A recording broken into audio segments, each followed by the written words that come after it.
Hi guys and welcome to How to Maximize. For today's video, I will show you how to use ChatGPT to write an essay. To start, open your internet browser and head on over to openai.com. Once you are now here, click on the button that says Try ChatGPT. Once you are now redirected to chat.openai.com, follow these steps. On the left corner, select Request for Assistance, or you can instantly send ChatGPT a message saying hi.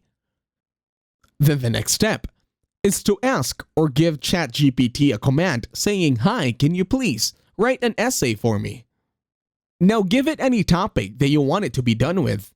And as you can see over here, ChatGPT or OpenAI is now composing an essay for you. Just wait for it to finish.